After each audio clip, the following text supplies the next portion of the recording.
Whatever else history may say about my candidacy, I hope it will be recorded that I appeal to our best hopes, not our worst fears, to our confidence rather than our doubts, to the facts, not to fantasies.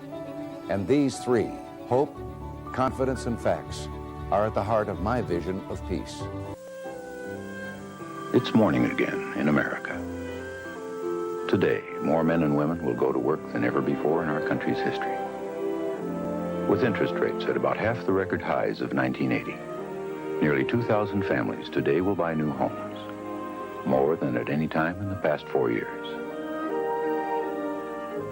This afternoon, 6,500 young men and women will be married.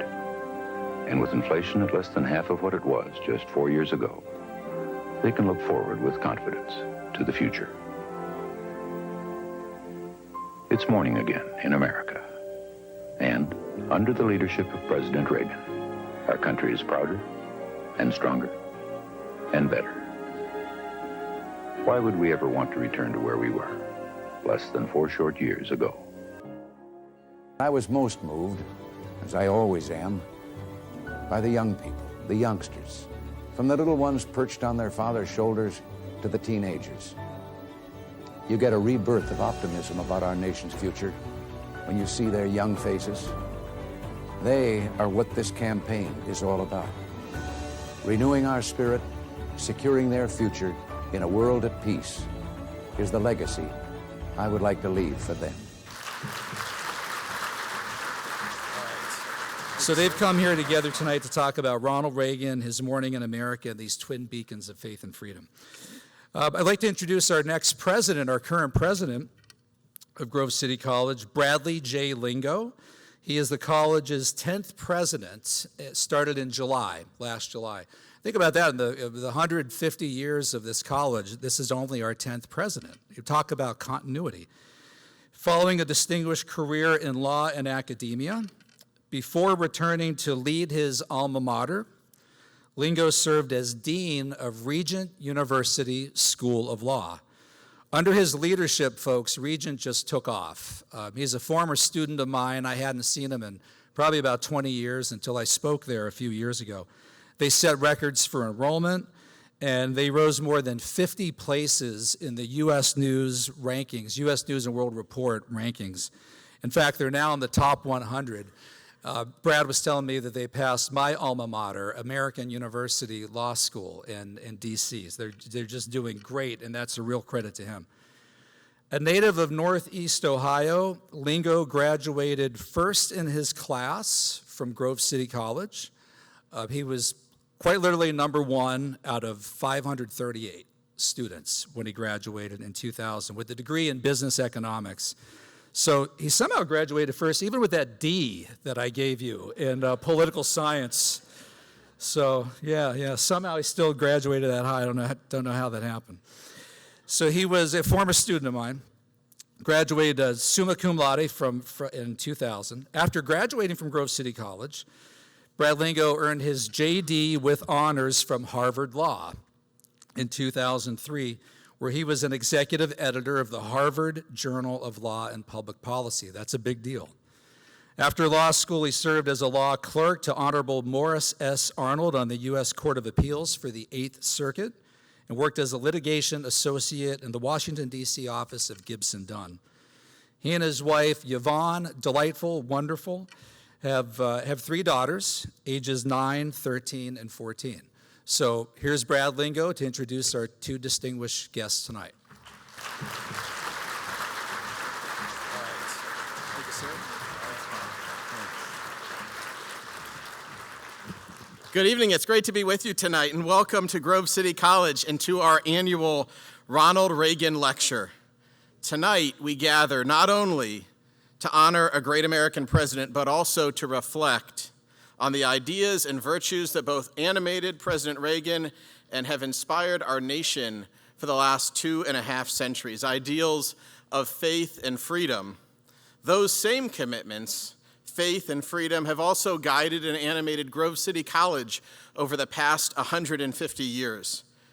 President Reagan believed that freedom is never more than one generation from extinction. He understood that liberty depends not only on the strength of our institutions, but on the character and the conviction of our citizens. As Lincoln said, the philosophy of the schoolhouse in one generation is the philosophy of the government in the next. That's why this lecture series exists, to remind us of the ideas, to remind us of the commitments to faith and freedom that sustain a free people. And we hope that this lecture series will inspire you and inspire the next generation to steward those ideas well. President Reagan described America as a shining city on a hill. And he also gave us another enduring image, as we just heard, morning in America. That was the theme of his 1984 re-election campaign, a time when our nation truly felt the promise of a new dawn. And I think it's particularly fitting that we reflect on that vision in this place and in this time. We stand here in our own city upon a hill, Grove City. Grove City remains a beacon of light and a bastion of hope in this country, a place where faith animates all we do, and we cherish our freedom and independence. That freedom we show cherish, that independence, it's come at a cost. Many of you know the story. Grove City College versus Bell, a decade-long legal battle that ended at the United States Supreme Court. And in that moment, the college chose the harder but the higher path, refusing federal funding to preserve our freedom to operate according to our faith. That decision was costly, but that decision was right. We stand for truth, we stand for faith, we stand for freedom, even when that stand is costly. We want to do that as a college, and we hope that we will be able to inspire our graduates to do the same in their own lives. And we stand here tonight at the dawn of a new day for both our school and our nation. Next year, we'll celebrate the 150th anniversary of our college and the 250th anniversary of our nation's independence. One of the giants in our college's history, J. Howard Pugh, he'd come to Grove City College and give the same short talk every year. He'd say this college should encourage and inculcate into the minds and hearts of its students an abiding faith in God and country, a love for freedom, a respect for truth, an acceptance of personal responsibility, and a desire to contribute to the betterment of the human race. Mr. Pugh understood how much a college like Grove City was needed in his time, but he could have never imagined how much it would be needed in this country today. As we approach our college's 150th and our nation's 250th, our semi-quincentennial, we are reminded that freedom itself must be renewed in every generation.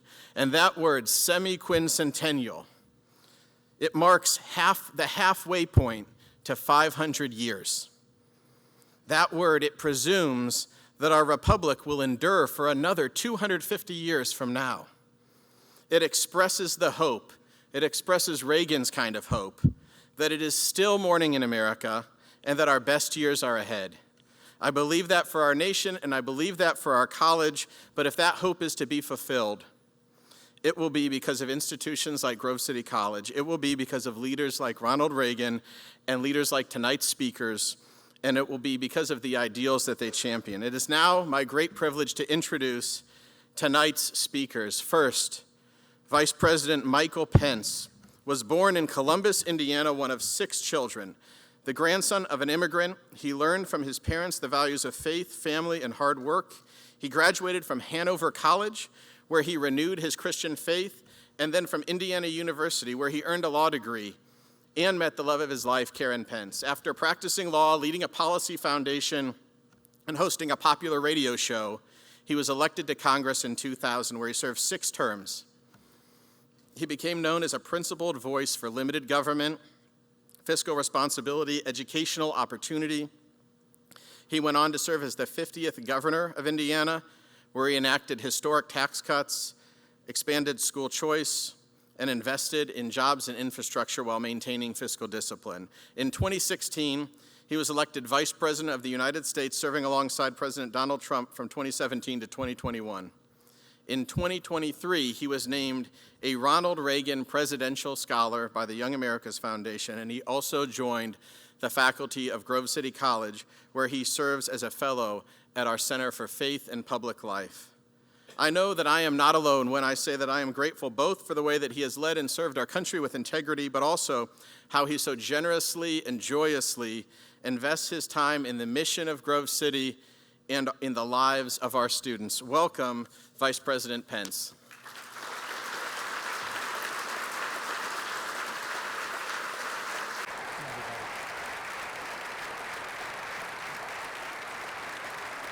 Thank you, Bob. Thank you.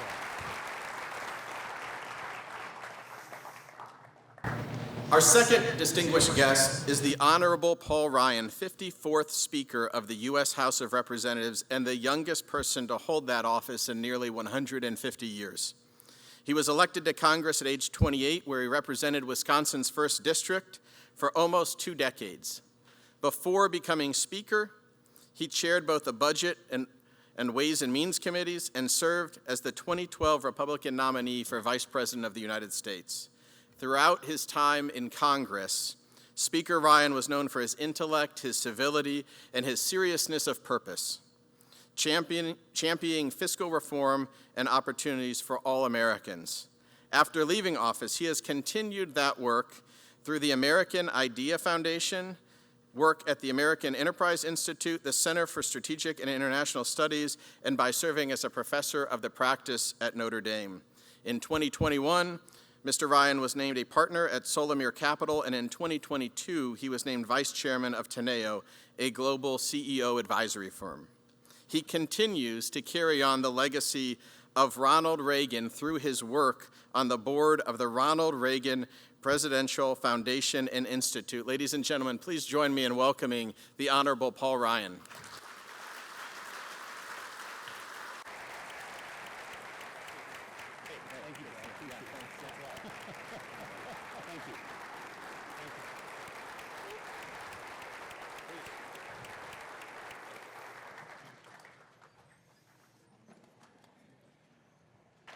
And I mentioned him before, but President Lingo's predecessor, who has made a surprise return visit to Grove City College.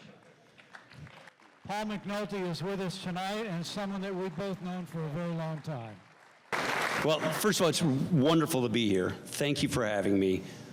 I have known Paul McNulty for 35 years. We were young staffers back in the day, and 35 years ago, that's what he looked like.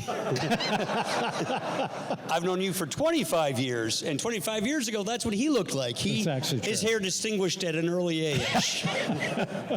So it's great to be with good friends. Thank you for having me. Yeah, and thank you. How about a round of applause for Paul McNulty? Thanks for your enduring commitment, Grove City, and for your example.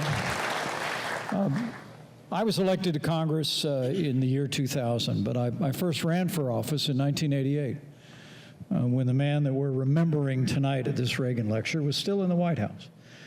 I actually had the opportunity to meet President Reagan, and it was an incredibly important moment for me and for my wife, Karen.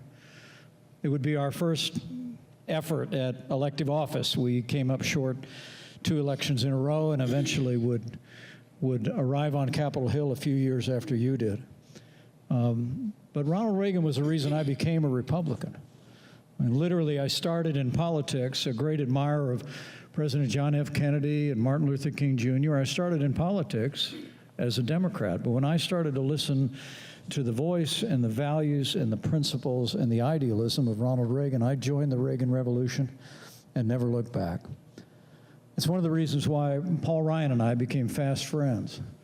When I arrived on Capitol Hill, I immediately sensed that you were the same kind of Reagan conservative Republican. And in all the years we served together, I will tell all of you gathered here, there is no one in public life I have served with who has more consistently and with integrity stood for the broad mainstream Reagan conservative agenda better than Paul Ryan. So tell us about your experience. How did you come to that passion? Who were the mentors, the influences that when you arrived on Capitol Hill in 1998, you knew who you were? Yeah, I grew up like you, but I grew up a Reaganite. So I'm a little younger than you. So I was graduating from. Everybody knows that. I was graduating from high school in '88, but so therefore, my formative years of my childhood was Reagan. My dad loved Reagan. Mm-hmm. So I'm from Janesville, Wisconsin. I live today on the Rock River in Janesville, Wisconsin. So to my family, a large Irish Catholic family, my family went from the potato famine in Ireland to Janesville, Wisconsin, to see a guy downriver, because Dixon, Illinois is on the banks of the Rock River. To see a guy from an Irish Catholic family 60 miles down the river go to become the President of the United States was enormous to my father and to my family. I have 67 cousins in Janesville, Wisconsin.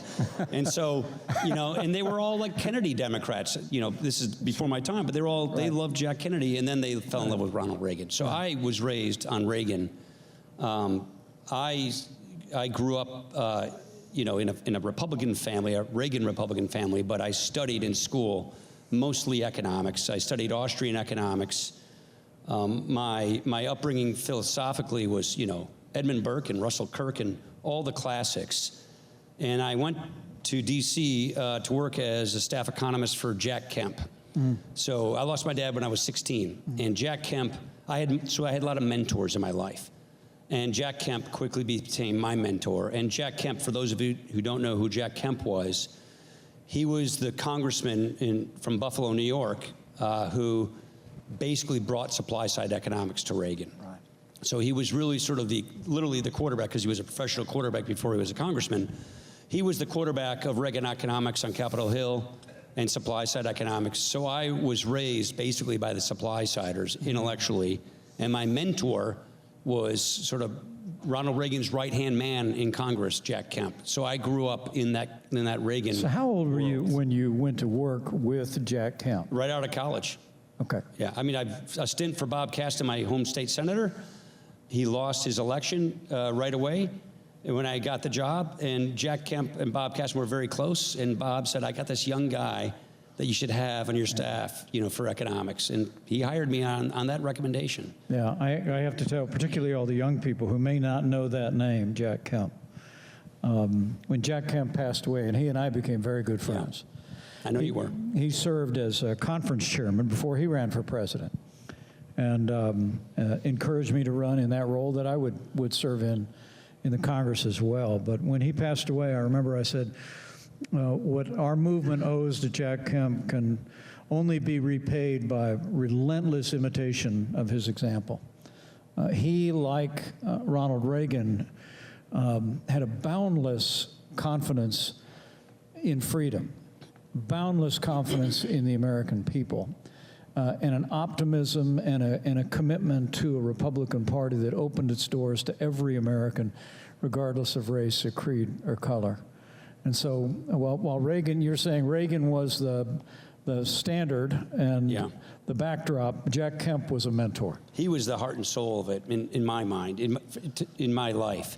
I would go to Cabrini Green and Robert Taylor Homes. These are, dilapidated public housing projects in Chicago and around the country with Jack Kemp, who was proselytizing, conservatism, free market economics. It was the Constitution, and he did it in such an infectious, enthusiastic way that it just drew you into these principles. He brought to life these timeless conservative principles. And it's really what inspired me to go home when I was 27 and run for Congress. I called Jack and I said, does this pass the laugh test? Because the guy before me in Congress was encouraging me to run for his seat because he was up and running for the Senate. And I thought it was a crazy idea. I was 27. I was on the Hill for 5 years. It was. It was crazy. And what were you thinking? I was like, Jack, does this pass the laugh test? And he said, I'm going to write your first check and I'm going to do your first fundraiser. So, with mentors like that, from the Reagan world, that's how I got started. That's great. And Kemp, what you said, Kemp brought supply-side economics to Reagan. In fact, when Reagan passed what was until the Trump-Pence administration, the largest tax cut in American history. Yeah, Jack Kemp wrote that.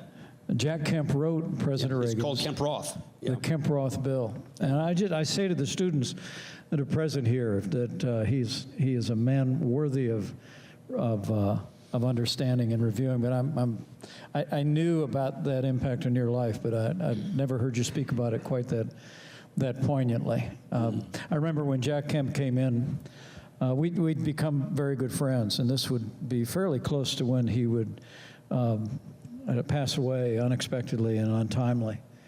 But I was running for governor of Indiana. He said, I want to come in and do a campaign fundraiser for you. And I said, well, Jack, you don't need to do that. And he said, no, I want to do it. But he has one condition. He insisted, he said, we'll do the fundraiser, but I want to go to the underserved community with you. And there was a soup kitchen run by a wonderful, godly Christian man named Lucius Newsom, African-American leader, who'd opened up this soup kitchen in the poorest part of Indianapolis. And Lucius and I had become friends over the years. And so I told Jack that we can go and help Lucius pass out food. And I'll never forget, just as Paul Ryan just said, there we are in front of a room full of people getting ready to start passing out the food, soup kitchen.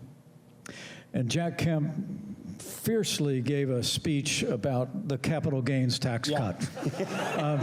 He would do that.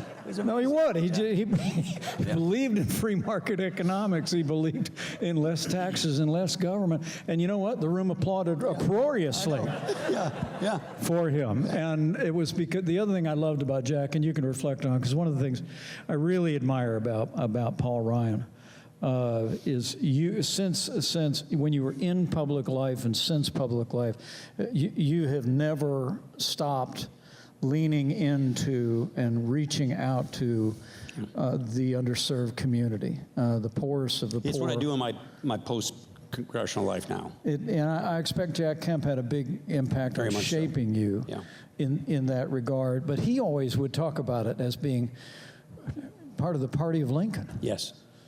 I don't know if you ever got the lost sheep talk from Jack Kemp. Mm-hmm. Can you reflect on that? No, you give it a better story than me, but just to paraphrase it, I think he was basically Reagan's logical heir in substance and principles and in style. And you can give it better than I can, the lost sheep story. Well, he would often say that the parable of the lost sheep is a story that moves hearts and minds.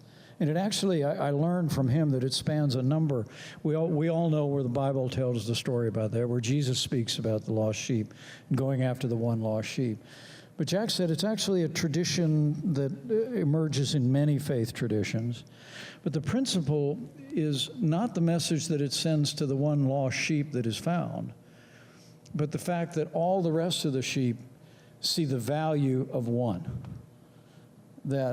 And he challenged me in my career, in probably ways that he did profoundly you, and said, for those of us in public life, particularly in the Republican Party and the conservative movement, we have to, both as a way of exercising and living out our faith, but also living out that conviction, we have to carry the message and the principles of freedom to every community and every race and creed and color. And he was passionate about that and about being part of the party of Lincoln.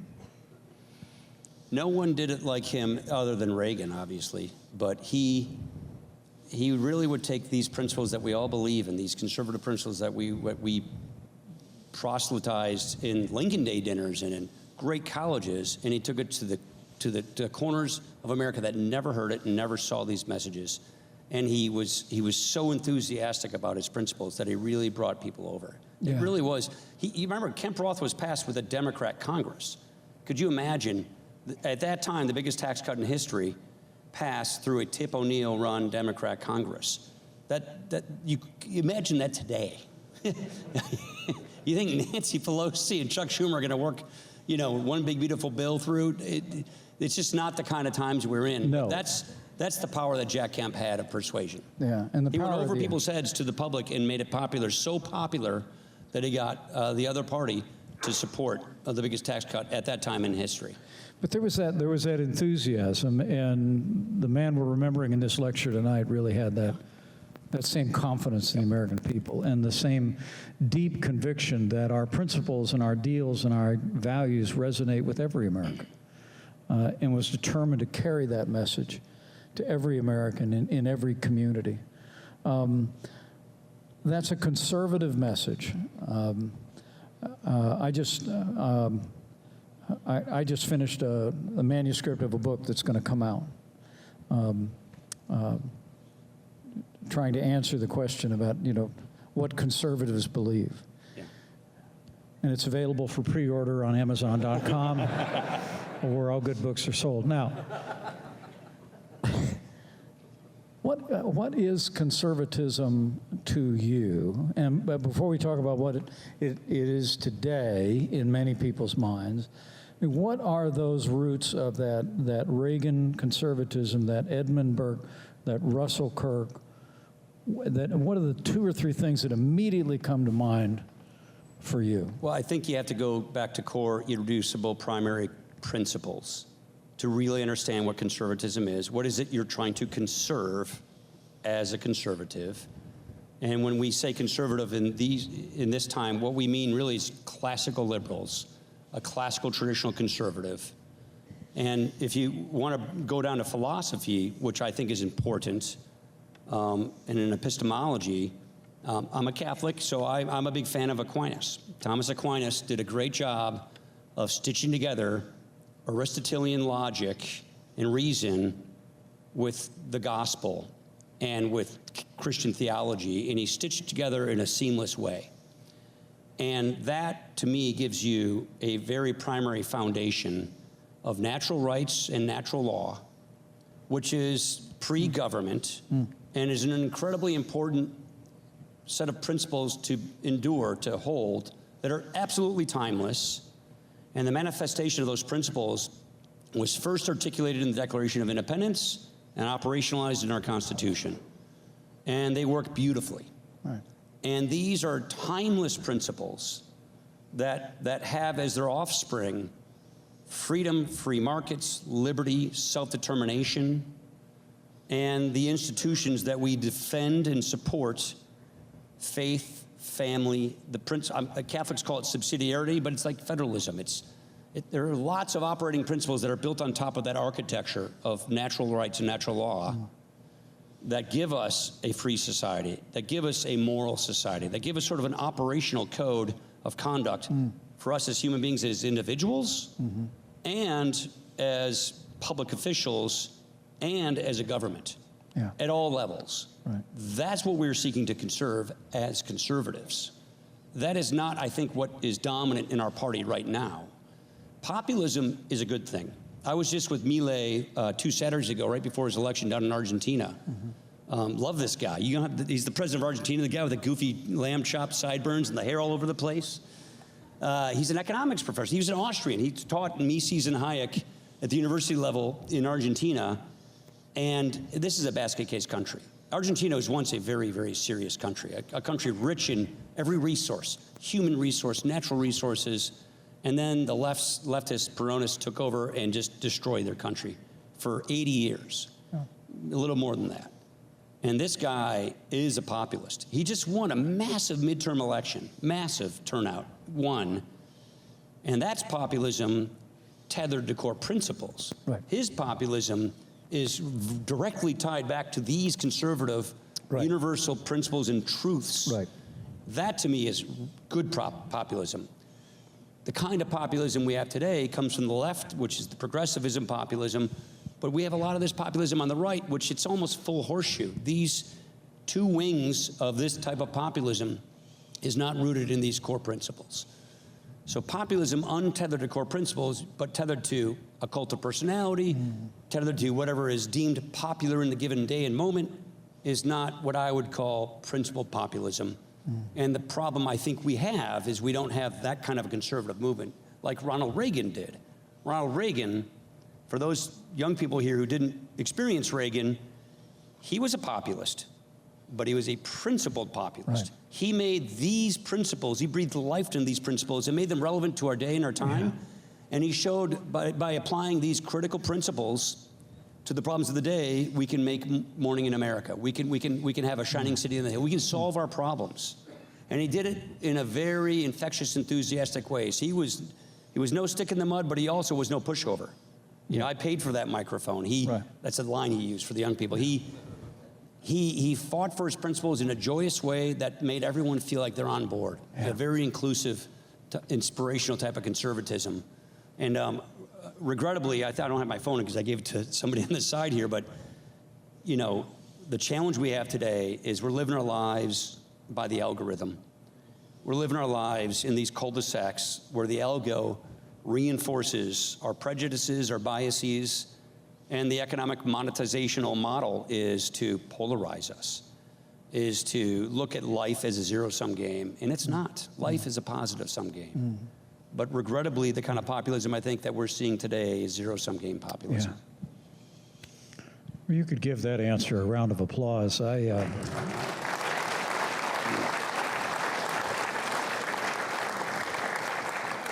mean, I could have brought up Aristotelian logic earlier, but Sorry, I'm in a college. I just left that on the table for you. No, I think you get a real glimpse of the Paul Ryan that I have come to know and just admire so much. I think that answer is so thorough and so refreshing, and particularly, you know, President Lingo just talked about. This college is going to mark a 150-year anniversary next year. You could give that a round of applause if you want. I think that's a pretty big deal. At 250 years of this nation's history, and I love where you started, Paul, which was those principles are timeless. We're speaking about President Reagan tonight. But I think that were he here, and we could ask Paul Kengor if this is a defensible statement, were he here, he would say none of these ideas were original to me. I remember in the first few pages of his autobiography, President Reagan wrote, they call me a great communicator. He said, but I just communicated great things, and they came from the heart of a great nation. That the idea that we're endowed by our Creator with certain unalienable rights, beginning with the right to life and liberty and the pursuit of happiness. These were ideas you're saying that came out of that Western tradition, that our founders put a stake in the ground, then they created a constitution to protect those rights. And in so doing, we've created the freest and most prosperous nation in the history of the world. And so I couldn't possibly agree with your characterization of that more.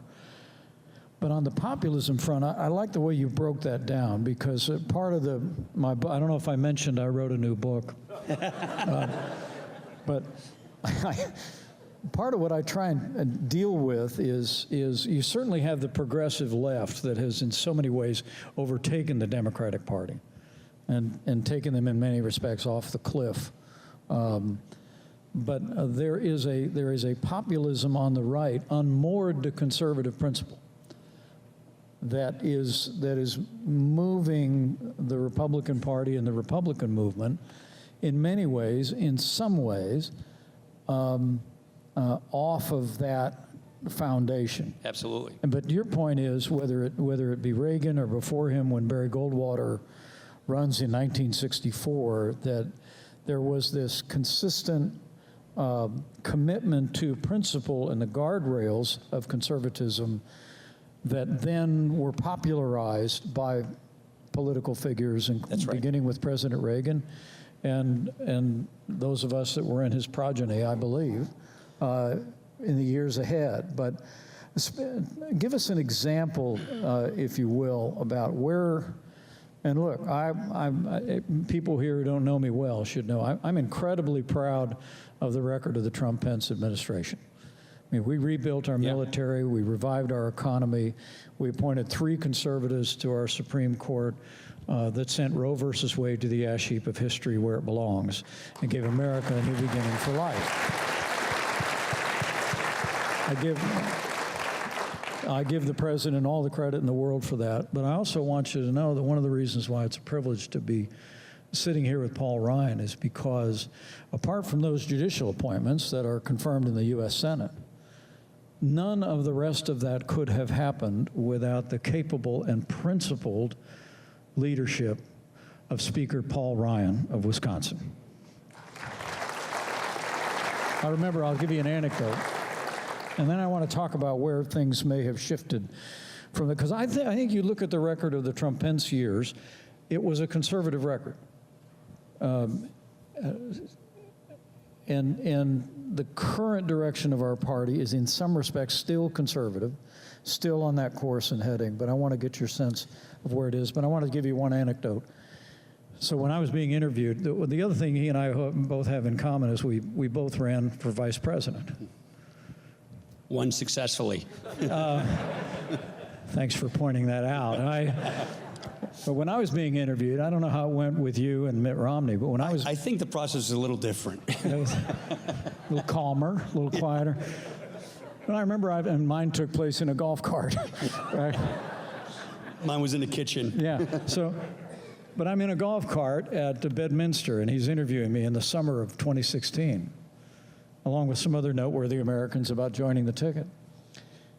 And I remember at one point, and to serve with President Trump, and he and I served together continuously every day. We were together for 4.5 years. And Paul will probably attest, the President and I had a strong working relationship. Didn't end the way I wanted it to, but it was a relationship that I'll always be proud of. But in those early days we were getting to know each other, he was constantly peppering me with questions. Because I was a governor, I had served on Capitol Hill with the likes of Paul Ryan. And we're driving along in the golf cart, and then the man I called Donald looked at me and he said, what do you think of Paul Ryan? I said, Paul Ryan is maybe one of the finest, most principled men I've ever served with in my life. And then I said to him, and I think he would be the perfect Speaker of the House for President Donald Trump. And he tapped the brake of the golf cart and said, really? Why? And I said, because Paul Ryan, that I know, has been thinking about putting these principles into practice and into policy and into law for the last 15 years. And he's marshaled support in the Congress behind these principles. And whether it be that historic tax cut, whether it be the historic investment in our military, historic deregulation, I just want to thank you publicly, Mr. Speaker, for the job you did for America during those years. It was really extraordinary. My pleasure. I mean, we'll get into attributes and all of that stuff, but this was the ballast of that administration. I'm not trying to cast aspersions or divide credit, but Mike was the guy who knew everyone in Congress, continuously spoke to the president all day, every day, and who had his North Pole completely centered. So let me just say, it was a non-typical presidency. I'll just say that. This guy was the ballast. And so we passed in that term, before we lost the House, 1,172 bills out of the House. That's about 3 times the typical production rate. About 80% of those made it into law. So it was it was actually the last time we had that kind of production was Reagan's first term. Yeah. So it was wonderful having this delightful partnership with you. So thank you, Mike Pence. Well, Appreciate you're too kind. You're too kind. So let's talk about so the conservatism. Yeah. The strand that we have in front of us now. So when you look at start with what I commend President Trump for ending the worst crisis at our southern border in history. I truly do. I commend President Trump for extending all of those Trump-Pence tax cuts that we worked so hard to get into law. And I especially commend President Trump for standing unwaveringly with Israel, taking the fight to Iran, and now securing the beginnings of a peace deal. So all of that I want to commend and stipulate. But when you look at the overall direction of the Republican Party or the administration, where do you see populism, unmoored to principle, taking us in a different direction from conservatism? Yeah, it's kind of like we're driving the car with 2 feet. I mean, I've taught 3 kids how to drive a car, and they start off with 2 feet, and it's a bit of a bumpy, jerky ride. So I think our populism today is fairly eclectic. In some cases, it's going fine. In other cases, it's going away from principles. And give us a for instance. well, philosophically, I'd say these guys are more from Plato than Aristotle to begin with. I think I was going to say the same thing. it's philosopher kings. They believe, it's a bit of a top-down, big government viewpoint of things. Can we get back to the shallow end of the pool? Yeah, Because okay, sorry. But I think our populism is more tied to the personality of Donald Trump than to a specific set of principles. Okay. I agree with you on the policy things you said. What's good about Trump is he's a massive disruptor. And he can disrupt and shake the system in a way that needed to be shaken to unlock things that couldn't have been done that are getting done now. I remember when we were governing, when you and I were governing, the Democrat, he would do some crazy thing on Twitter. He does that a lot. And he would just do something insane and weird and just not presidential. And the Democrats would just pull their hair out and go crazy, and we'd bring the most conservative piece of legislation to the floor we could do. And in the past days, they would pull their hair out and light their hair on fire over that, and they'd see us doing that and like, oh, that's just you guys being Republicans. But did you see what he tweeted today? So in many ways, he sort of shook the system up and opened up the playing field to move things through. That's the positive side. But there's a lot of disruption, and in the conservative movement today, that is in a dark side. That is being untethered from natural rights and natural law, the Constitution. And my worry is that both our political parties, when you and I were kind of the tail end of the Reagan era, I would punctuate the end of it probably 2016, but more like 2018, 2020. We hated, if you ask me, everybody thinks I'm known for debt reduction. I'm the guy who built budgets, and I too have a book out, and I'm writing the 2nd edition now. And when will that be available? It will be out in about a year, but we give it away for free at the American Enterprise Institute. It's a book on how to pay off the national debt. It's not going to sell like your book is going to sell. So it's called the American Renewal. But what if you ask me the biggest problem in America, people would think a guy like me would say the debt or China. No, it's moral relativism. I really think that that's the biggest problem in our society.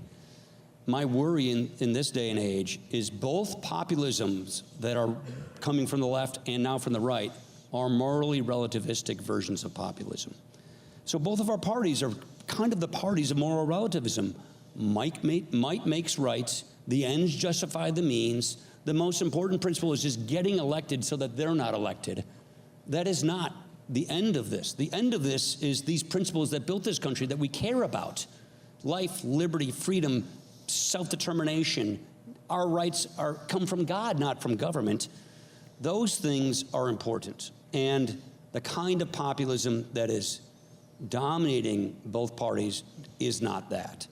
And so what comes from that are policies. Some are good.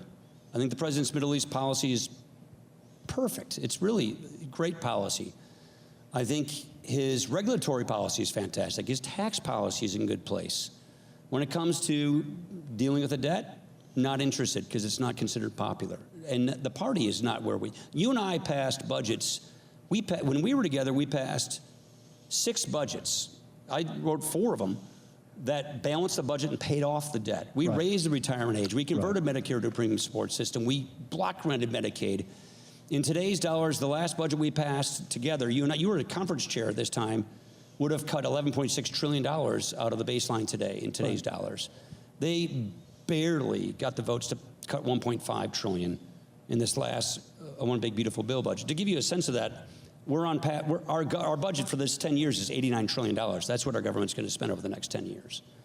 So we're not for fiscal discipline on the spending side. Which is a core principle. Core principle. Fiscal responsibility is a core principle. I don't think I've mentioned yet tonight that we just had our 5th grandchild in the Pence family, a little boy, number 5. I think we have a moral obligation to level with the American people, and particularly to level with young people like so many gathered here, about the risks that this mountain range of national debt poses on our prosperity, our ability to provide for the common defense.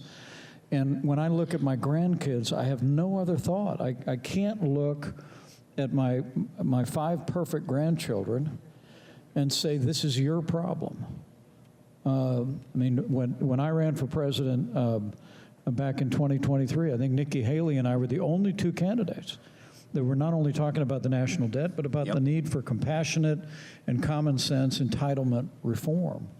But you're saying both the populist right and the populist left are walking us ignoring into the a debt national crisis. debt. That's right. And didn't you said once memorably, the most foreseeable, the most predictable. The crisis in our country is the debt crisis. It basically means we're consigning the next generation to an inferior future. The legacy of this country, because of these principles, is that you leave the next generation better off. And when we were growing up, we all believed that because it was true. That is not what most Americans think these days. And in many cases, it's not true. And if we keep on this path, we know it will not be true. And we will have severed that legacy for the first time. Right. So the point is, we can fix these problems. That's what's great about America. Right. And our problems, they're totally solvable within our own control as a country. We can solve every one of these problems ourselves. Right. Most other countries need another country to kind of help. We don't need that. It's within our means. But our politics aren't as serious as they need to be to get this problem under control. And I think the populism that we have right now, it should be aimed at what you just said. We have a social contract in this country, health and retirement, security for everybody, a safety net for the poor. We want it, but we wrote it in the 20th century in a way that has proven unsustainable in the 21st century. And we've learned a whole lot more about how to run health and retirement plans and poverty programs than when we started these programs in the 30s and the 60s. Right. But they still exist in that form. And can we tether this back? By the way, the most clarion voice on confronting and solving the debt crisis facing America is Paul Ryan. You could give him a round of applause for that. I'm gone, sure. So that we need new voices. Your voice is more important than ever. Let's tether it back to Reagan. Yeah.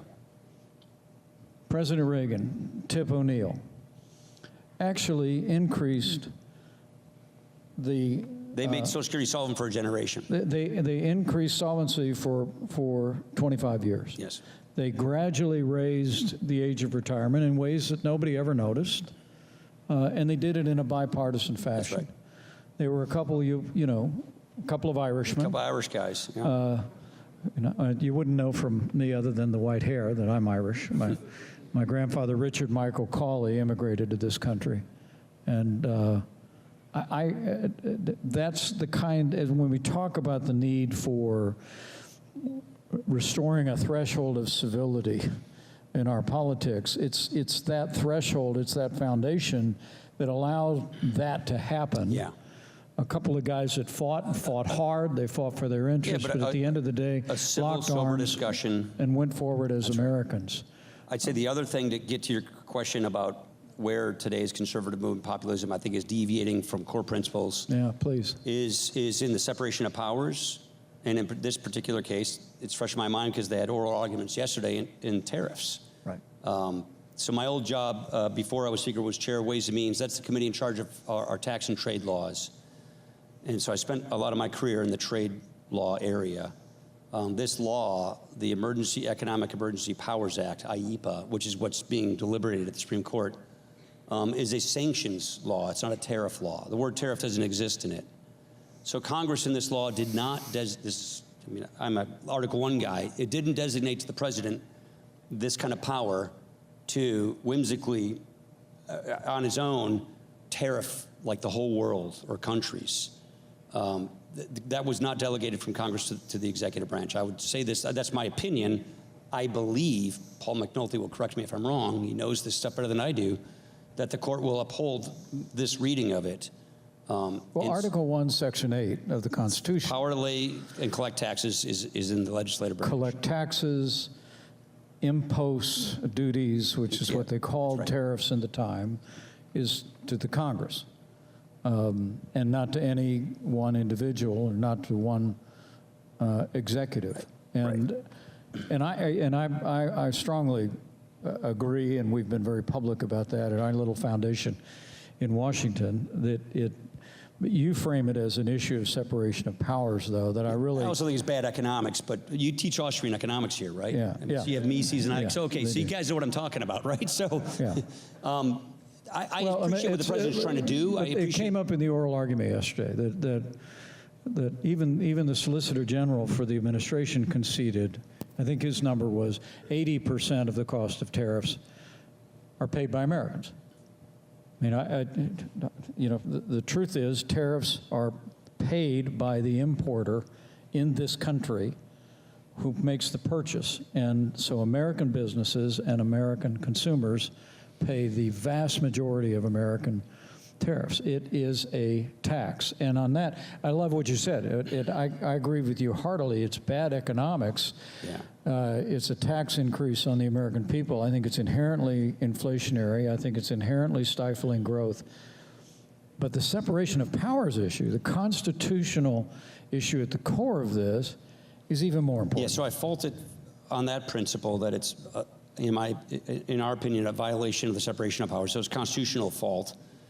But philosophically, I think the policy is not just not good economics, but I think the policy is of a philosophy that life is a zero-sum game. I think it's sort of like pre-Adam Smith economics. It's as if you see that life in trade is a zero-sum game, that there's a winner and that there's a loser, and nothing in between. That is not how it works. It is not. It is a positive-sum game. Why would people trade with each other if they both didn't think they were going to benefit from it? And the point of all of this is... And the unbroken American story is the more we have traded with the world, the more wealthy and prosperous we've become. Yeah. Look, we are 6% of the world's population. What that means is 94% of the people are in all those other countries. So if we want to have a mature economy, we have to make goods and services and sell them to other people. Now, where the president is right is that some countries cheat. Right. Some countries steal. Some countries subsidize and dump. That's what all these other trade laws are for. Right. That's what these trade laws, not IEPA, Section 201. Well, when we imposed during our time in service, we imposed $250 billion in tariffs on China after years of trade abuses, intellectual property theft, leave aside human rights abuses, and military provocations. We use Section 232. Yeah. That gives the president, the Congress years ago gave the president the authority to say where there are trade abuses, the president can respond with reciprocal tariffs. But the objective in our 4 years, I would offer to you, was we use tariffs and the threat of tariffs to bring down trade barriers. In fact, when we impose those if that's tariffs the end game, on China, then I'm all for it. And I think that it's, you got USMCA out of it. We got the U.S.-Mexico-Canada agreement, the largest trade deal in history out of it, by threatening tariffs against Canada and Mexico. I'll never forget that negotiation. The president it was pretty tough to renegotiate NAFTA with our neighbors to the north and south. And I'll never forget, Canada had this thing about powdered milk. Yeah. I'm from Wisconsin. I know exactly what you're talking about. You know exactly what I'm talking about. We do dairy where I come They do a little bit of milk in Wisconsin. Yeah. And they weren't giving up on the powdered milk thing, and I'll never forget. And milk protein concentrates, never forget that. I'm in that back room just off the Oval Office, right? And the president and he's sitting at the end, and he gets Prime Minister Trudeau on the phone. It's just him and me back in the office, and he says, "Yeah, you got to give on this powdered milk thing, and we got to get this deal done." He says, "Oh no, sir, I can't do that. Dairy here in Canada is very important." He says, "Well, dairy here in America is really important too," and so he said, "No, I really can't do it." And so President Trump said, "Well, if you won't agree to it, I'm just going to tax all your cars coming into America."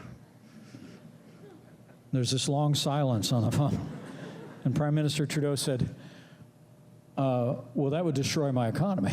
Yeah. And President Trump said, "Well, it wouldn't do a lot of good for ours, but that's going to be it, so let me know." And he hung up the phone. Now, the end of that was we reached a trade deal. We took NAFTA that had some unintended It was a bumpy ride, but that was a good destination. Yeah, it was a bumpy ride. We got there, but I'm somebody that believes that free trade with free nations, that trade means jobs. That's what I agree. And that's the truth of economics, and that's part of the policy Yeah, I think we discussion. misplayed the China policy. I voted for that. You did too, I think, I did, for China sure. to put China in the WTO. Well, we always believed that the more we traded with China, the more we had diplomatic exchange, the more they would move toward the family of nations, to private property, to respect for liberties, especially religious liberty. The opposite is true. At the time, it made sense. It was a different premier, a different, and then Xi came by, and, I actually, frankly, regret the vote with hindsight, and I think free trade with free countries is the way to go. I think with these kinds of mercantilistic countries that are going to play these games, you got to play tough with them. And that's where the president's right on that front. I think we're all on that point. But there's an economics lesson here on trade. And go to 232, that steel and aluminum tariffs. I think that was used too broadly beyond national security. The Federal Reserve of St. Louis just did a study. For every 1,000 jobs that those tariffs defended and supported and saved, we lost 75,000 jobs in steel consuming industries in America. So that's not a good trade-off. 1,000 to the plus and 75,000 to the negative. The problem is you can point to the 1,000 jobs. You can say Nucor, those jobs are saved, and these 75,000 jobs all around the steel consuming industries of America and this medium and small businesses, not as easy to, it took a study at the Federal Reserve 5 years later to come up with, to figure that number out. So it's a little harder to defend. That's why free trade requires more defending than we have. I think where we free traders made a mistake is we didn't defend our agreements when they were not being upheld by other countries, in particular China. Right, and I think President Trump and our administration changed the national consensus on China. Yep. People understand that, but at the end of the day, the Bible says count the cost. And in these trade agreements, holding people accountable is something I do commend President Trump for, to say we're going to have free trade, but we're going to demand that these trading nations live up to their word. Absolutely. And the American people. One last item before. We're going to go to some questions. There's microphones here where they've given us about, I think, another couple of hours of questions. We'll take about 10, 15 minutes of questions if you've got one. Let me ask you one more. Ronald Reagan, I keep trying to bring it back to him. So Ronald Reagan goes to Orlando to the National Religious Broadcasters Convention. And when you're in these positions, when you're a vice president, when you're a speaker of the House, and certainly when you're president, you've got a lot of speech writers around you, and they're putting together good stuff. And history records that he went down to give a speech about then the Soviet Union. And he told his team, I want to call it an evil empire. And all the staff around him, Paul Kengor probably explained this better, all told him, don't do that. And Ronald Reagan ignored his senior staff. And he spoke in moral terms on the world stage. And history records that Solzhenitsyn and others that were in the gulags heard through back channels that the President of the United States had called out and condemned the Soviet Union as an evil empire, and it gave them hope. He stood in front of the Brandenburg Gate in Berlin and they said, tried to edit that line out of his speech as well. Tear down this wall. He kept putting it back into his speech. When you look at, and again, I've commended the President with regard to Israel, but after Russia's brutal and unprovoked invasion in Ukraine that's cost hundreds of thousands of lives, there have been stops and starts in terms of the administration's support. In a good place right now, trying to push toward a peaceful resolution of the war in Ukraine. But there are voices on the populist right that would cut off all funding to the people fighting for their freedom and sovereignty in Ukraine. When you look at the movement, does this rising tide of isolationism, which we saw just in recent days, also extend itself toward Israel? Yeah. Does that give you concern? And it does, because the left is also there. And so I do worry that we're losing the plurality for defending our principles, like Reagan did. Reagan spoke with that kind of moral clarity. His speechwriters try to soften those speeches. He insisted on that moral clarity. I do worry that look, I think you're right. The president's in the right place at this moment on Ukraine.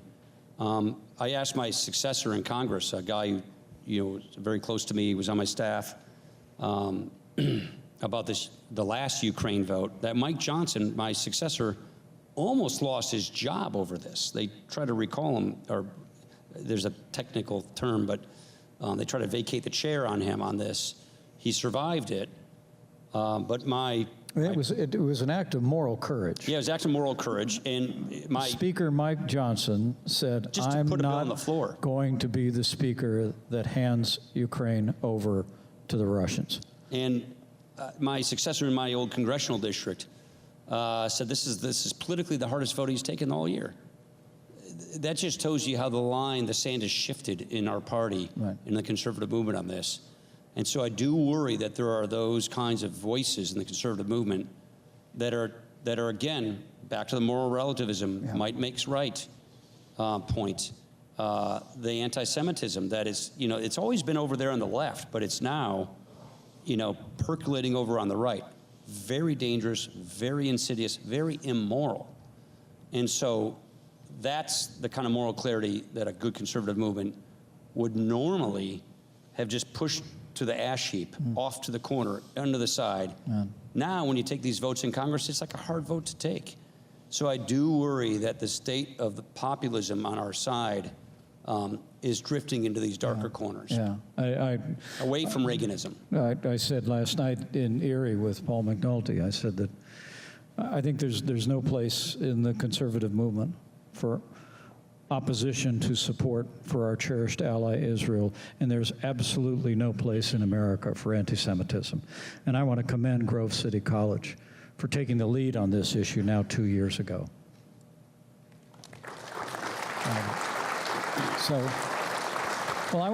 We've got some folks at the microphones. I want to slide in that direction, and we'll take a few 10, 15 more minutes, and can't really see you through the bright Yeah, just tell lights. us who you are and where you're from if you could. We can't see you. Yeah. Share your name and where you're from. Let's start over here. Hi, it's an honor to speak to both of you. You guys are personal conservative heroes of mine. My name's Andrew Bucci. I'm 22. On Tuesday, I lost a local election. I was told that I was too young and I should just shut my mouth and stick to the sidelines. So what is your advice for young conservatives like me and many friends of mine who want to continue the conservative movement in a time and era where our generation doesn't necessarily care about it? Also, sorry, I went to Geneva College, to all the Grovers here, but my wife, we got married in September. She's a Grover.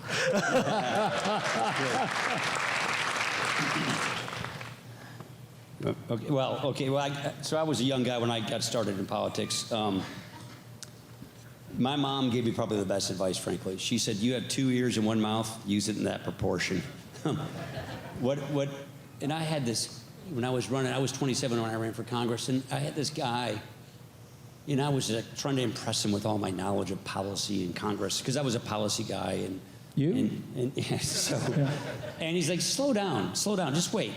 Don't be this young guy that thinks he has it all figured out, because I know you don't. I'm 50 years old, which is young to me right now, but I know so much more than you. I've lived so much more life. Don't talk so fast and tell me how much you know, because it really exposes to me how little you know. He says, be the grandson that I've always wanted to have. Be the young person who's enthusiastic and principled, knowledgeable, but earnest and open to listening to people. So learn to listen more. This is the advice I got from he and my mom, a bunch of other people, and just hear people out. That was really, really good advice for me at a young age.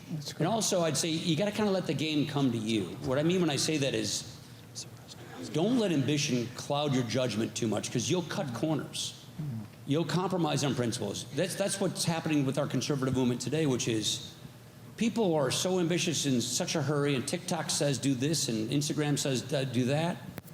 What those pressures will tell a young, in a hurry, ambitious person to do is say what people want to hear, regardless of whether it's true or not, or whether it's tethered to these principles or not. Don't fall into that trap. Play the long game.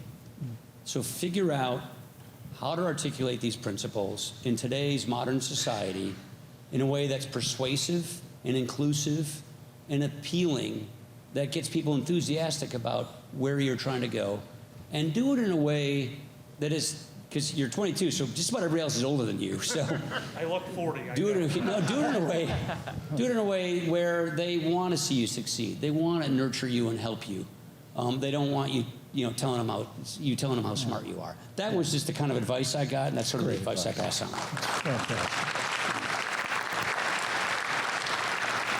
Well, Paul Ryan doesn't have a lot of familiarity with losing elections. I, on the other hand, I lost my first 2 elections. And I would just, and I learned hard lessons, because if you read my autobiography, which is also available on Amazon.com, I made a lot of mistakes. I felt, I'd come to a personal faith in Jesus Christ when I was a freshman in college. But by the time I first ran for office, when I was 29, the guy you described was me. I got out into a campaign. I decided that what Jesus required of me to do unto others as I'd have them do unto me, I need to set that over here and do politics. And I didn't stand in campaign in a way that reflected that commitment, first to the Lord. And secondly, I didn't make the campaign about things that were more important than my election. I mean, what Paul just said is so profound, and that is, go out there and stand. First, honor your faith, and secondly, stand for things without apology, but with grace and graciousness. And my last word is, you don't give up. I hear they run these elections every couple of years. Over here.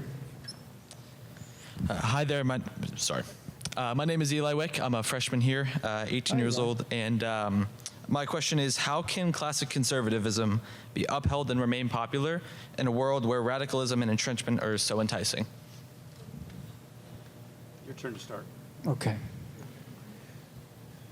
I think the principles of that declaration and the framing of the Constitution is immensely popular. We just got to talk about it. It's a passion in my life that simply sharing these things is one of the reasons why when I got a phone call from President Lingo's predecessor about coming and teaching here, I felt immediately called to it. And I've been traveling to campuses as you do, and you teach at Notre Dame. And I honestly think we've just got to start talking to one another about these things. It was Ronald Reagan's, and you wouldn't know this about my background, but I had a talk radio show in the 1990s. It was on 18 radio stations. It was kind of Rush Limbaugh on decaf. And the only thing I have in common with Ronald Reagan is that he was on the radio, right?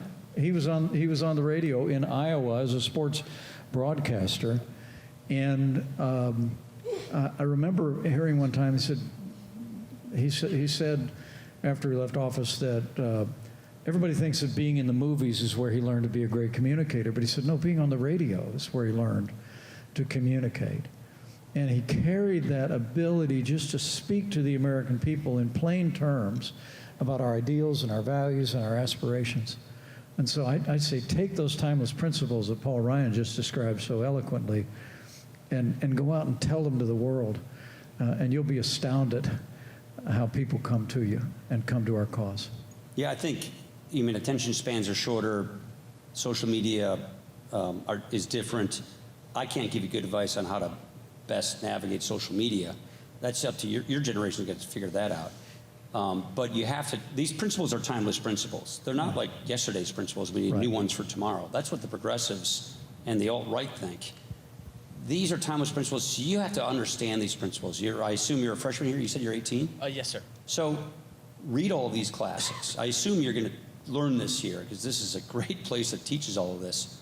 So spend the 4 years understanding these classics, understanding these principles, absorb them, and then learn in your generation how to articulate them and how to make them come to life. Yeah. That's what Reagan did. He brought these principles to life. It's just like people before him did. You're going to have to do that with this new social media digital, variant we have here. And you're going to have to figure out how to bring those principles to life and how to make them animating in a time where, you're right, escalation on the emotional scale is going crazy. It's the polarization. I do think the country is eventually going to get fatigued of hating each other so much and of problems going unsolved. So in Wisconsin, we speak in hockey terms. Most of the political, populists are skating to where the puck is right now. Own the libs. The other side are the wrong people. They're bad. Just destroy character, polarize, monetize. I think you should think about skating to where the puck is going to be. And why don't we try to make it go to where it should be, which is, let's inspire, let's be inclusive, let's be principled, let's be empathetic to other viewpoints, understand perspectives, and try and get inside the other person's mind to see where they're coming from so I can better communicate with and to them how beautiful these principles are and how they make all of us so much better off. Be a happy warrior. Don't be an angry troll. That's what I'm basically trying to say.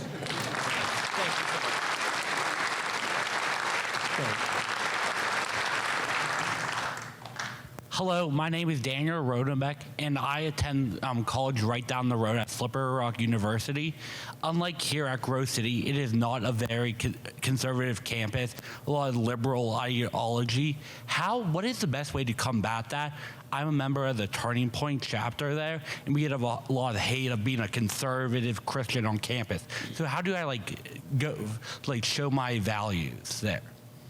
Do it with a smile. Do it with passion and empathy. I do this in college campuses now. They expect you to be angry and reactionary, be happy and joyful, and just try to understand where a person's coming from. I never really, this virtue, I didn't really learn to appreciate until I was the warden at the Looney Bin, until I actually was Speaker of the House and running the place. Temperament really matters. God rest his soul, Charlie Kirk. I mean, I had dinner with a guy in June. He had a good way of making his points very crisp and clear. He was good at spicing things up, but he was also good at empathy. He's also good at, tell me why you think this. What tells you, I want to hear your perspective. I want to understand where you're coming from. I want to see, why do you tell me this? Why do you think this? Empathy. The other person's not a bad person. They're not an enemy. They just may be wrong and confused on a few things, and you want to share with them your perspective in as inclusive and joyful of a way as possible, so that when they see a conservative, they're not thinking some jerk. They're not thinking some angry guy. They're thinking, that guy's a really nice guy. I want to hang out with him. Why is he so happy? This is what Christ gives you. I mean, why is he so happy and so joyful filled? I want to be like that. Yeah. That's enthusiastic. That's infectious. That to me is the best way to take on. So, and we've all done hundreds of town hall meetings. People coming and screaming and calling you fascist and all this stuff. Just calm it all down. Be happy and joyful. People they'll give them enough rope and they'll hang themselves.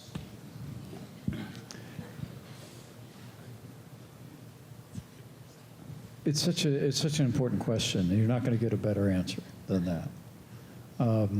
I love to say I'm a conservative, but I'm not in a bad mood about it, right?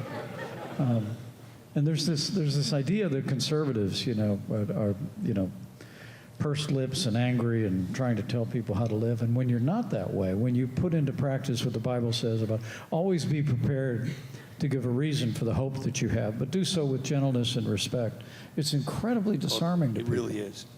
They expect you to be angry. It's incredibly disarming to people. And also, Abraham Lincoln said, take your job seriously, but don't take yourself and your job too seriously. It's one of the things I love about this guy. It's one of the things we both loved about Reagan, was the humor. Yeah. Right? It's disarming. I remember I had a moment, I was on the campaign trail. I ran for president back in 23, not so where you'd notice. noticed. I was. I was for you. Thank you. I know. So I'm at a diner. It was a fun moment. Just keep your sense of humor. Don't take yourself too seriously. I was in this diner. I'm shaking hands. The place is packed. I got all the media following me in, and this one guy burst out of the kitchen, and on live television, it was Fox and CNN were all carried it. He called me every name in the book. He said, "You are this, you are that. You need to get out of Iowa. You need to get out of American politics. Never want to see you again." And then stormed out the door. And the place was dead silent. And I looked around the restaurant and said, "I'm going to put him down as a maybe."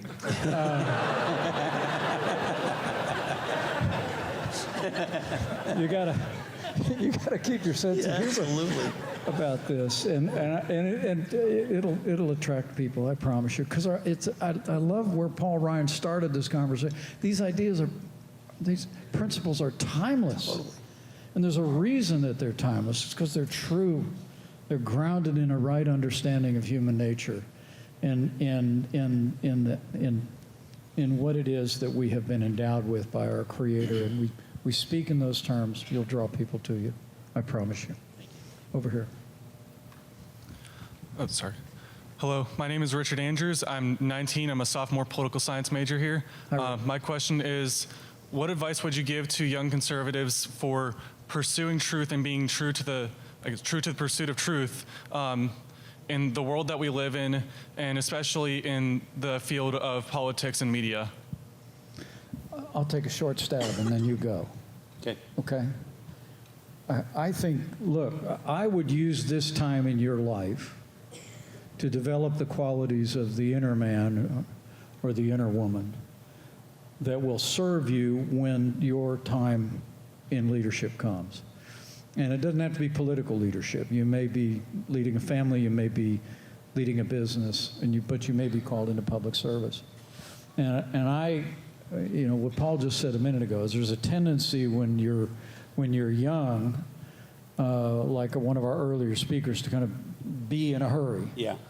And want to be out in the action. And I learned hard lessons doing that. And it's why I tell people to take this time in your life. You've heard Paul Ryan tonight talk about some of the great works and the great writings that influenced him early on, the writings of Edmund Burke, the writings of Russell Kirk. Take this time in your life to really pour into your heart and mind those things that will prepare you. Because look, if you step into any leadership role, you're going to be tested. Whether you're Speaker of the House, whether you're a governor or a mayor or a vice president. And I maintain to you that when that time of testing comes, you are going to be the person you've been preparing to be in every quiet moment before that. Okay, adversity doesn't create character, adversity reveals character. And developing your relationship with God, developing your understanding of these principles now, and having the convictions. I was in more than a few meetings in the Oval Office where I watched the tide come over the Resolute desk in the direction of the Speaker of the House. And I watched him sit like a boulder in the surf and stand for the principles he's always stood for. And so take this time in your life to prepare to be that kind of leader. Pray to be so, and you'll be ready for whatever comes. Not much I can add to that, other than keep refreshing, because you're just starting to learn all of these things. I went back and read Decade Key in Ethics the month I retired as speaker just to refresh myself. I mean, so I think you have to always go back to these things. I don't know what your faith is. Catholics, we have this thing called Magnificat, which is a daily missal, which is basically a way to read, the Bible on a daily basis.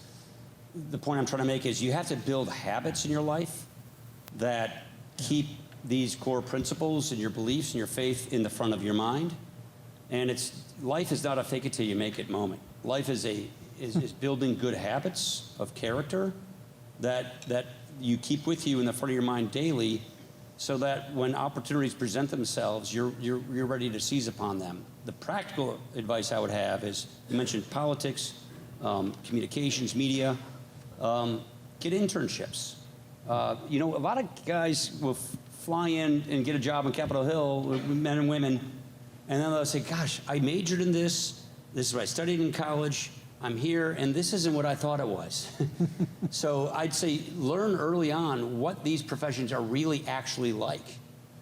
Study what they're like, so it's not too late to change your major if you want to do that. But I'm tongue-in-cheeking on that one.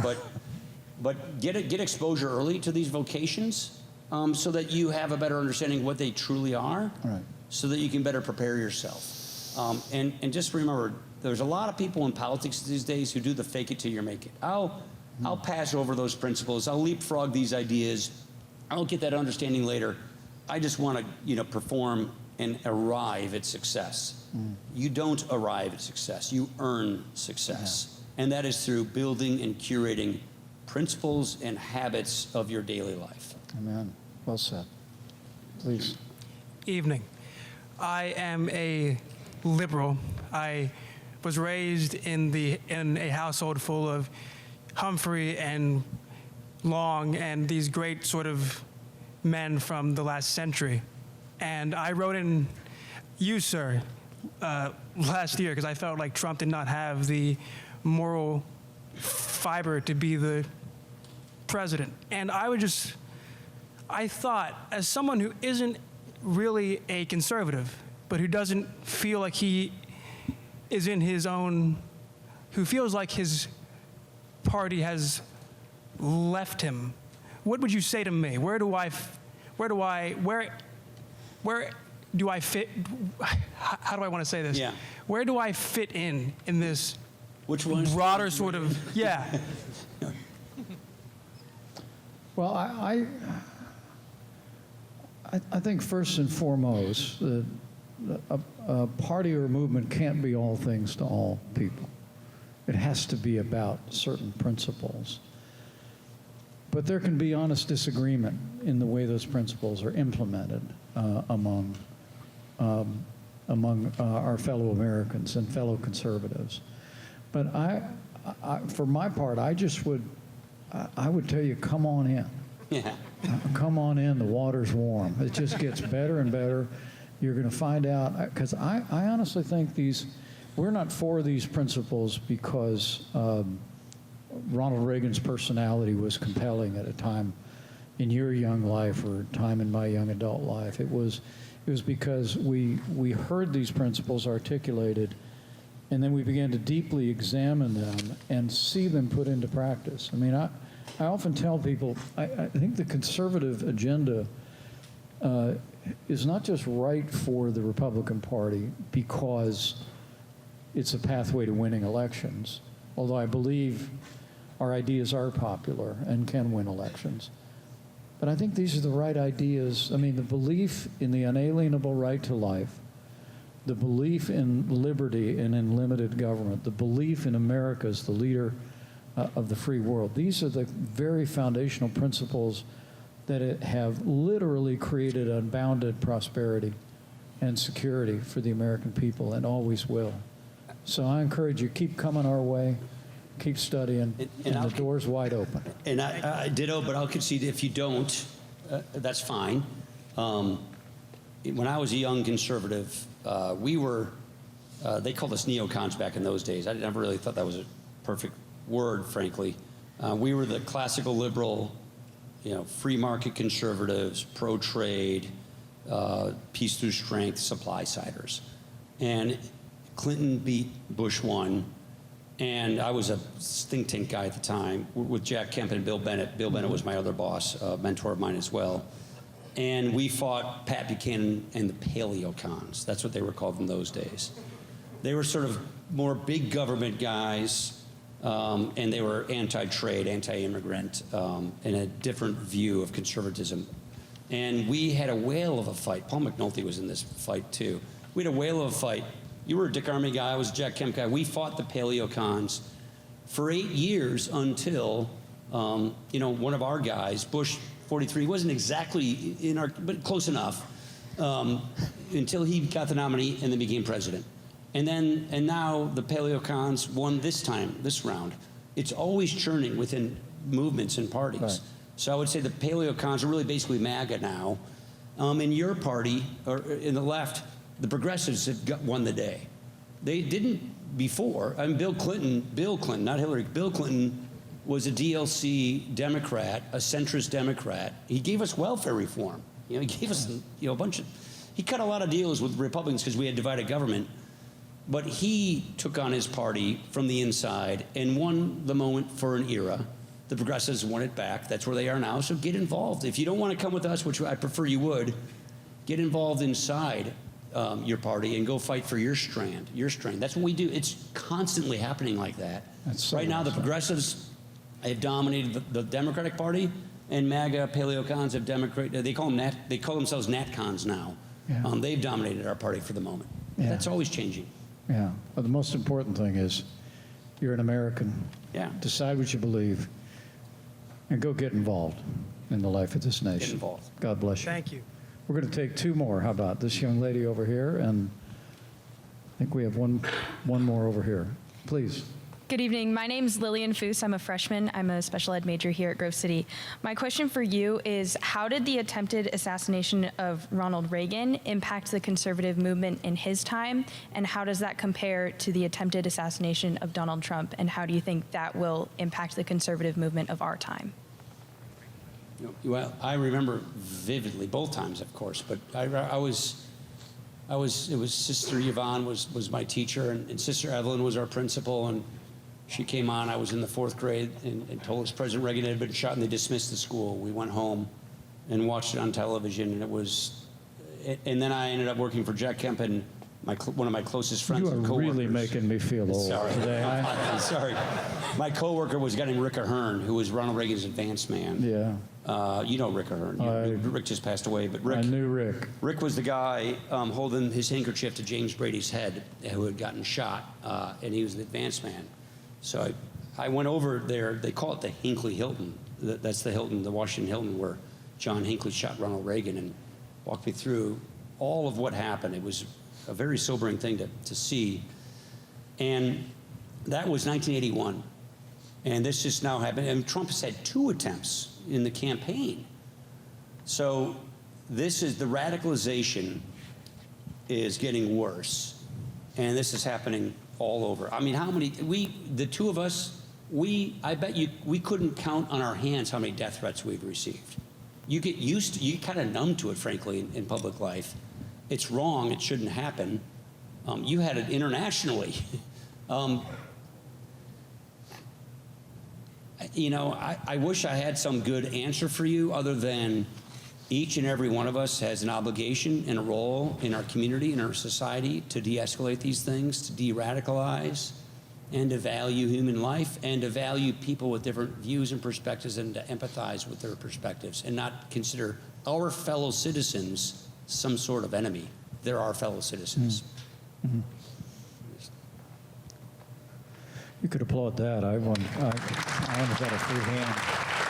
Yeah.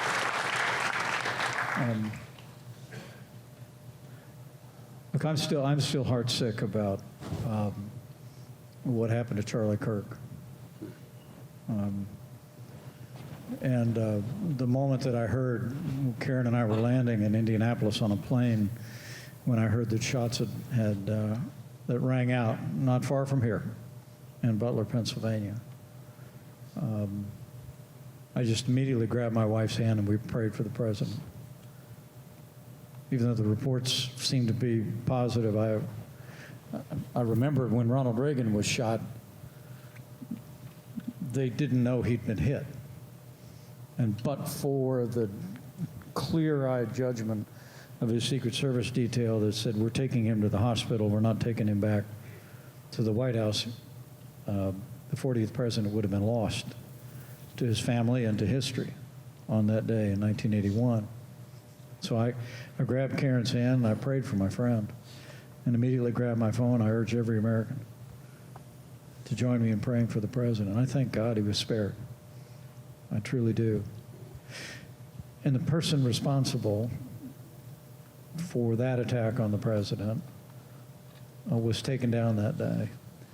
The person responsible for Charlie Kirk's assassination will face justice now in Utah. I'm someone that believes in personal responsibility. And I think we ought to be very clear on that point if we believe in the rule of law. But beyond that, I really want to associate myself with what Speaker Ryan just said. I do think those of us who are called into public life have an obligation to do our part to raise the level of the public debate. I think the American people long for us to restore a threshold of civility in public life. And this generation, the young people in this room, I think are going to be uniquely equipped in your faith and in your convictions to be a part of that change. Charlie Kirk lost his life defending the freedom of speech and a free and open and respectful debate among all sides. And my hope is not only will he be remembered for that and honored for that, but that he'll inspire this rising generation to bring the same willingness to listen to others, to listen to diverse views, to share your own principles with grace and conviction. And I am confident that someday and someday soon, we're going to see civility restored to public life because the American people will demand it. One more. Hi, my name is Carissa Belante. I'm a senior major, physics major here. I want to say, first of all, thank you so much for coming. It's an honor to hear the both of you speak. I wanted to harken back to something that you mentioned earlier in your talk. It seems that President Reagan had a great confidence in the American people and in our nation. And just in light of the rising violence, the current philosophy of the schoolhouse, as it were, given how alarming that is, can we have that same confidence? If so, like, what does that mean? What does that look like to have faith in country, as Pew said? I'm going to start, and then he's going to stick the landing. Because I know his heart, and I'm going to give you a chance to think about it. I'll tell a story. Look, I have absolute confidence in the future of this country because I have faith in God and faith in the American people. But let me tell you how I learned that a while ago. I mentioned I had a talk radio show. And there was a day in Indianapolis when we dedicated the Medal of Honor Memorial in Indianapolis. And they flew in all the living Medal of Honor recipients who are the most extraordinary Americans ever to wear the uniform of the United States. And I was sitting in my little tent, you know, one of those remote broadcast deals. And I'm interviewing one Medal of Honor recipient after another. And this one older gentleman sits down next to me, World War II veteran, Medal of Honor recipient, who had jumped on a hand grenade in a foxhole in the European theater. The hand grenade had gone off, and he spared the lives of all the other members of his platoon. How he lived, I didn't ask the detail, but he somehow survived after numerous surgeries and recovery. And I listened to this, and we were on the radio. This is live like this. And I said to him, well, you know, it's just so inspiring to hear your story. I said, you know, being a member of the greatest generation, you probably worry about this country looking at young people these days, don't you? And he looked at me on the air and said, you obviously don't have the first idea what you're talking about. I said, well, why don't you enlighten me? And he said, let me explain something to you, son. He said, back in the 1930s, we partied as much as kids do these days. We wasted as much time. We drove our parents just as crazy. But when the time came, we did what needed to be done. And these kids are going to do the same because they're Americans. And that's what you don't understand. Fast forward to a day we both experienced firsthand. A sunny September day in 2001. I saw the smoke rising from the Pentagon. We went to Ground Zero a few days after that in New York City.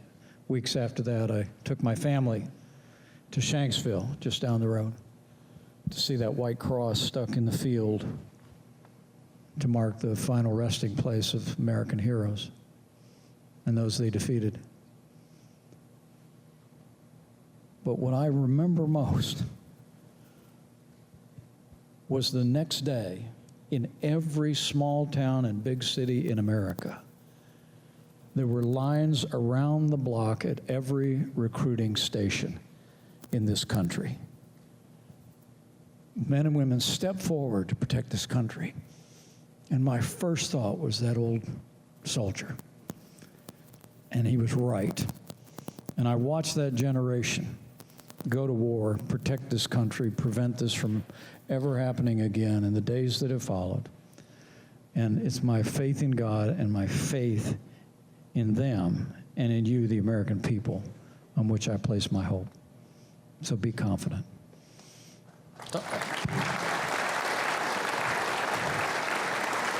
Mr. Speaker? Yeah, okay, I got to follow that answer. Oh, come on. Stick the landing. You just did that. Where's it's your not as bad confidence as you come think it is. I was just thinking, I was in the White House at 9/11 when that happened, and watching our country rally around that tragedy renewed all of our faith in our own country, in our countrymen and women, our fellow citizens. And our country, in our communities, follow people who lead. You're getting the kind of education here at Grove City to be those leaders that we need. And your generation is different than all of the other ones in just one way. You've had the internet. You've got, this digital medium that is a part of your life that none of us grew up with. And it's your challenge and your duty to all of us to overcome the bad of that medium and bring out the good of it. And so I think it amplifies in many, many ways. It gives too much of a voice of what divides us, of what separates us. It amplifies too much the bad stuff. When, if you look at this country, and the great thing that we've had as being sort of national politicians is we've crisscrossed this country for decades. Every corner of this country we've been to. And you have in every city rooms filled like this with people who love their country, who love their fellow citizens, who are patriotic, who are God-fearing, who are liberals and conservatives, and who want what's best for all of us. So that country is still this country. That's still here. So your job and obligation is to help birth us through this digital challenge we have. And you're at the best possible place, getting the best possible education to help all of us do that. So thank you for being here. I'll leave it at that.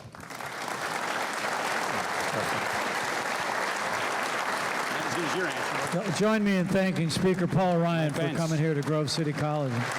God bless you all. One more round of applause and thank you for Vice President Pence and Speaker Ryan for being here tonight.